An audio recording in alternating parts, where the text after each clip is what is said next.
지내온 것은 주의 은혜라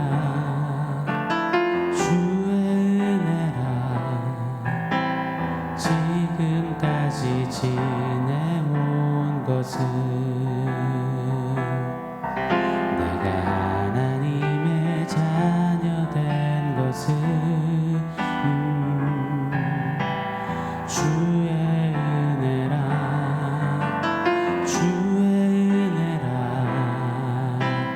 이 자리에 서 있는 것은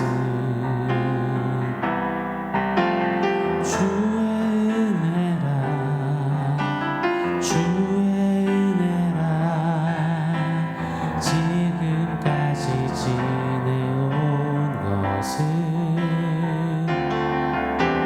주의 은혜라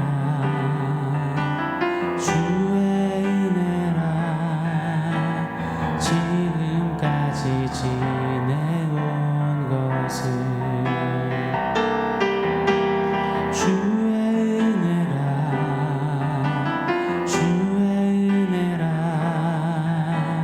하나님의 자녀 된 것은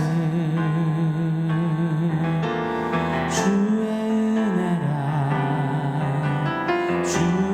은혜라 이 자리에 서 있는 것은 샬롬. 오늘 우리에게 주신 하나님 말씀 마가복음 5장 19절 20절입니다. 우리 한 목소리로 같이 읽겠습니다. 허락하지 아니하시고 그에게 이르시되 집으로 돌아가라. 주께서 네게 어떻게 큰 일을 행하사 너를 불쌍히 여기신 것을 네 가족에게 알리라 하시니 그가 가서 예수께서 자기에게 어떻게 큰 일을 행하셨는지를 데가볼리에 전파하니 모든 사람이 놀랍게 여기더라. 아멘. 마가복음 4장 말미에서 5장까지는 총 4개의 기적사건이 기록되어져 있습니다.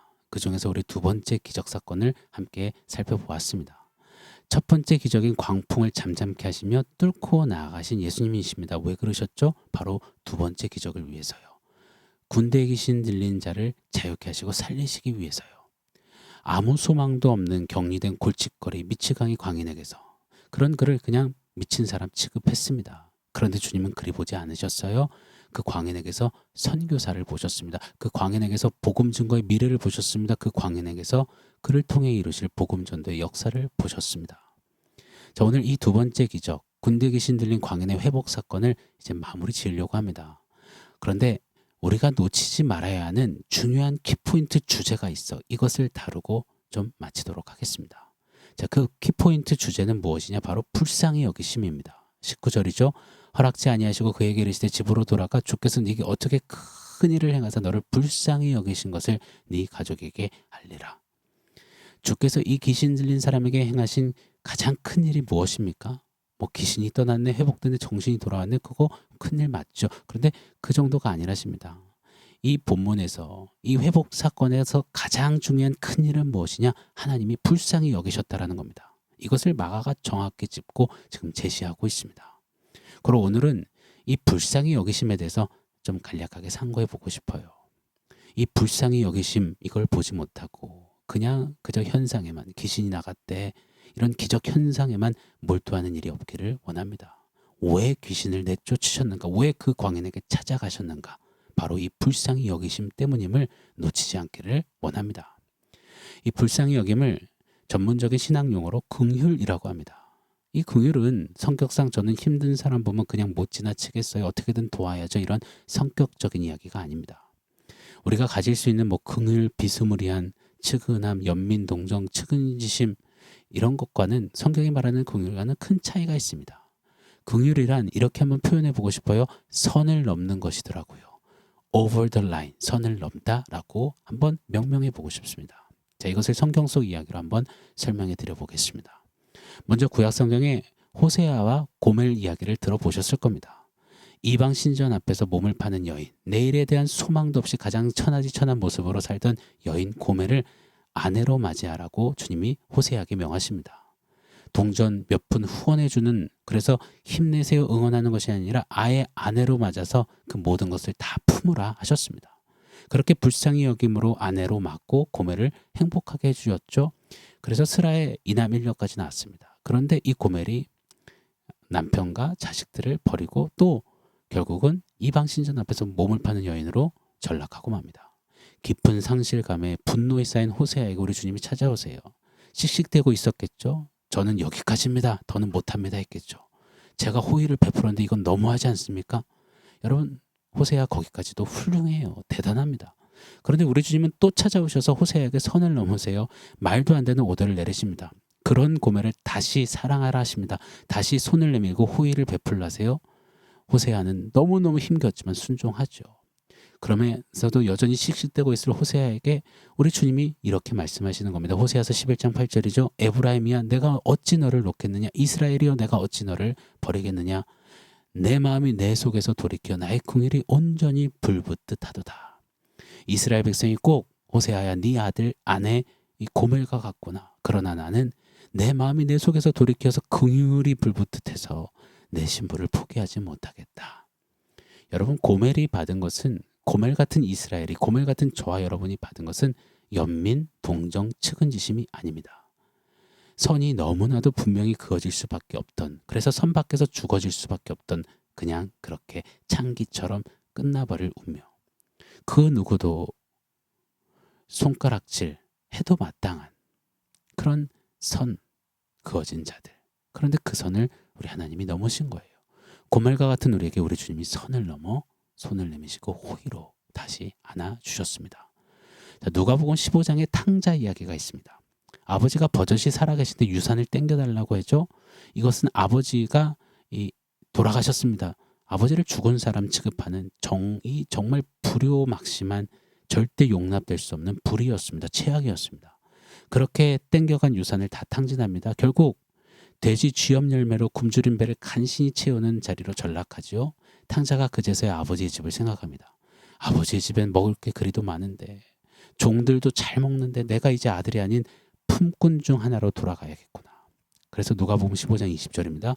이에 일어나서 아버지께로 돌아가니라. 아직도 거리가 먼데 아버지가 그를 보고 측은히 여겨 달려가 목을 안고 입을 맞추니 측은히 여겨 불쌍히 여겨 긍휼이 넘쳐나 아버지는 선을 넘습니다. 아버지는 제일 좋은 옷에 손가락에 가락지를 끼워주고 신을 신겨주고 살찌 송아지를 잡아 잔치를 엽니다. 이때 이것을 본 이 탕자의 형은 큰아들은 붕괴하죠. 동생이 인면수심이잖아요. 배응망덕했잖아요. 그래서 그거 그냥 꼭 참아줬습니다. 찾아가 뭐라 하지 않았습니다. 그냥 아버지 곁에서 동생 목까지 지키면서 열심히 섬긴 형이었습니다. 형이 최악의 동생에게 베풀 수 있는 자비는 딱 거기까지였어요. 선이 거기까지였으면 선을 그었습니다. 그런데 아버지가 선을 넘으시니 이 형이 도저히 참을 수가 없는 겁니다. 그러나 아버지는 선을 넘어 그 궁율로 탕자 둘째 아들에게 달려가셨습니다. 측은히 보시고 그 선을 넘는 궁율로 그 아들을 다시 안아 맞이하셨습니다. 자, 요한복음 8장 가늠한 여인 이야기. 사람들은 율법의 잣대로 그 가늠하다 붙잡힌 여인을 돌로 쳐 죽이려고 합니다. 율법의 기준으로 무리는 선을 딱 긋은 겁니다. 선 넘었어 죽어 이렇게 말이죠. 그때 예수님은 너희 중에 죄 없는 자가 돌로 쳐라하며 그러시며 땅에 무언가를 끄적끄적 적으셨습니다. 선을 긋는 자들에게 선을 딱 그어주셨습니다. 그때 사람들이 다 떠나가죠. 홀로 남은 그 가늠한 여인에게 주님이 말씀하십니다. 아무도 없으니 율법은 말이지 하면서 좀 선을 가르쳐 주셔야 되는 것 아니겠습니까? 그런데 이렇게 말씀하세요. 너를 정죄하지 않노라. 죄 없는 예수님이야말로 율법으로 딱 선을 긋고 좀 호되게 책망하셔야죠. 회초리질 하셔야죠. 그런데 선을 넘으십니다. 내가 너를 용서했다. 다시는 죄 짓지 말거라. 사랑하는 여러분, 이것이 긍휼입니다. 선을 넘는 긍휼 말입니다. 긍휼은 어떤 감정과 감정을 터치해주는 베품이 아닙니다. 긍휼은 눈물 흘림, 이렇게 마음의 울적함 이런 것도 아닙니다. 선을 넘는 것입니다. 선을 넘어 내가 받은, 선을 넘어 내게 베푸신 은혜와 사랑을 이제 흘려보내는 것. 선을 넘어보는 것. 도무지 사랑할 수 없을 이에게 선을 넘어가는 것. 도저히 이해 용납 불가하고 용서가 안 되는데 선을 넘어가는 것. 계산서에 손익전표에 안 맞아도 선을 넘어보는 것. 사랑하는 여러분, 저와 여러분에게 선을 넘어오신 우리 주님의 불쌍히 여김 그 긍휼을 한번 생각해 보십시오. 나도 나 자신이 이해가 안 되고 용납이 안 될 때가 많잖아요. 그런데 호의라고 용서라고 다시 기회라고요. 정말 가능성이 없었을 그때 로마서 5장 8절에 뭐라고 말씀합니까? 우리가 죄인 되었을 때, 가능성 제로일 때 그리스도께서는 우리를 위하여 십자가에 죽으심으로 하나님께서 우리를 향한 그 불쌍히 여기심, 긍휼, 사랑을 확증하셨느니라. 여러분, 우리가 회개하여서 준비되었을 때가 아닙니다. 여전히 I am 같으며 반역하고 있을 때, 하나님 없이 자행하고 있을 때 선을 넘어 죄인 우리에게 찾아주셨습니다. 오늘 우리가 드린 찬양, 내가 지금까지 지내온 것 주의 은혜라, 내가 하나님 자녀된 것, 내가 이 자리에 서 있는 것 주의 은혜라, 주의 은혜라. 여러분, 하나님의 은혜, 그 은혜의 정의가 뭡니까? 받을 자격 없는 내가, 선이 딱 그어져서 죄에 싹슨 사망이요 죄인 중에 괴수인 내가 받을 이유가 전혀 없는데 받아 누리게 되었습니다. 그 은혜가 어떻게 가능하냐고요? 우리 하나님이 불쌍히 여기셔서 넘어오셨기에, 선을 넘으사 붙잡으시고 살리셨기에, 그 긍휼 때문에 하나님이 선을 넘어주셨기에 우리는 은혜의 최고 수혜자가 된 것입니다. 긍휼을 영어로 compassion이라고 하죠. come, 함께, passion, 고난, 이 합성어입니다. 맞습니다. 이 단어의 뜻처럼 죄의 저주 아래서 신음하듯 죽어가던 우리를 주님이 방관하지 않으셨어요. 함께 고난당하시기로. 아니요, 아예 그 고난과 저주, 신음, 진노를 다 걸머지시기로 하셨습니다. 그렇게 선을 넘으셨어요. 왜요? 불쌍히 여기셔서요. 이것이 바로 컴패션, 긍휼입니다. 그래서 하나님의 사람 존 스타트는 그리스도의 십자가라는 그의 책에서 이렇게 말합니다. 인간은 자기 자리를 넘었고 하나님은 우리 자리까지 내려오셨다. 한 번 더요. 인간은 자기 자리를 넘었고 하나님은 우리 자리까지 내려오셨다. 맞습니다. 인간은 죄로 넘지 말아야 할 선을 넘었습니다. 그래서 우리 하나님께서는 선을 넘어 우리 자리까지 성육신하신 것입니다. J.I. 패커라는 사람이 노인갓이라는 책을 썼죠. 한국 번역으로는 하나님을 아는 지식입니다. 이런 대목이 있어요. 십자가 이전에 이미 선 넘음은 시작되었다. 성육신 자체가 충격이다. 맞습니다. 여러분, 하나님이 사람의 몸을 입고 온다니요. 그리고 하나님이 십자가에 죽으신다니요. 이거 정말 선을 넘어도 이건 너무 넘은 이야기 아니겠습니까? 말이 안 되는 이야기지 않습니까? 그런데 하나님이요. 독생자 성자 하나님 예수 그리스도께서 인간의 몸을 입고 이 땅에 성육신하셨고 또 십자가에 죽으셨습니다. 하나님 편에서는 정말 말도 안 되는 그 선을 넘는 긍휼의 결정체, 긍휼의 맥스를 저와 여러분에게 베푸신 것입니다. 사랑하는 여러분, 오늘 본문의 군대 귀신 들렸던 광해는요, 그냥 스쳐 지나가는 엑스트라일 뿐이에요. 모든 사람이 그를 그리 여겼습니다. 그럼 그리 그냥 지나치시면 됩니다. 그러나 주님의 불쌍히 여기심 긍휼은 그 광해를 찾아가 살리셨습니다. 생명의 주께서 죽음의 무덤에 사는 자에게 찾아가 살리셨어요. 광채로 옷 입으신 주께서 벌거벗은 그 광인에게 찾아가셨어요. 창조주께서 자기 파괴로 모든 것을 허물어뜨리는 자에게 찾아가셨습니다. 선을 넘으신 겁니다. 사랑하는 여러분, 저와 여러분은 광인과 같았습니다. 전직 이 광인 출신입니다. 우리가 어떻게 이 자리에 서서 어찌 이 은혜 안에 살아가는가, 사랑받는 자가 되었는가? 바로 선을 넘는 주님의 긍휼 때문이었습니다. 자, 그렇다면 우리 감사하시자고요. 선을 넘어주신 주님 긍휼에 감사 또 감사하시자고요. 그 긍휼 앞에 우리가 무슨 말을 더 할 수 있단 말입니까? 그 긍휼 앞에서 우리가 무얼 더 불평하고 멋이 없다고 낙담하고 멋이 모자라다 푸념 포기한단 말입니까? 오 주님, 우리에게 선을 넘어 찾아와 주셔서, 선을 넘어 살려주셔서, 긍휼을 베풀어 주셔서 감사합니다. 이 고백이 가슴 깊이 찐하게 우러나 주 앞에 드려지는 오늘 한 날, 그리고 계속되는 신앙 여정이 되기를 예수 이름으로 축원합니다. 자, 오늘 원포인트는 긍휼로 산다입니다. 여러분, 나 혼자 사는 시대, 나 잘난 맛에 사는 시대, 내 멋대로 사는 시대, 내가 제일 잘 나가는 이 시대, 온통 나나나 시대, 우리 다른 가치관으로 살아야 합니다. 바로 우리는 긍휼로 산다입니다.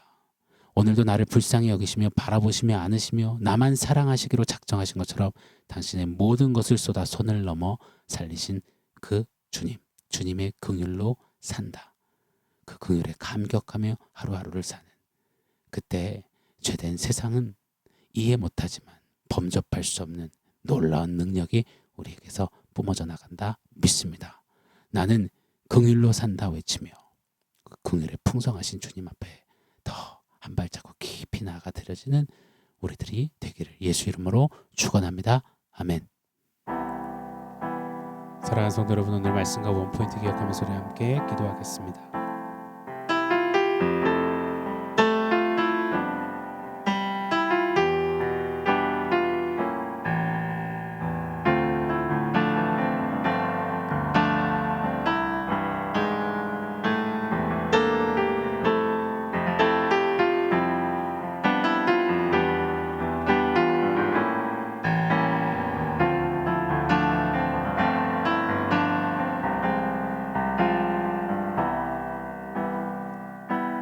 하나님, 선이 딱 그어진 우리, 그렇게 그냥 저주 아래 죽어가면 되는 우리, 그런 우리를 그냥 두지 아니하시고 선을 넘으시는 불쌍히 여기시는 그 일로 우리에게 찾아와 우리를 살려주신 주님의 그 은혜, 그 긍휼의 풍성함을 오늘도 선명히 새기고 감격하는 우리가 되게 하여 주시옵소서.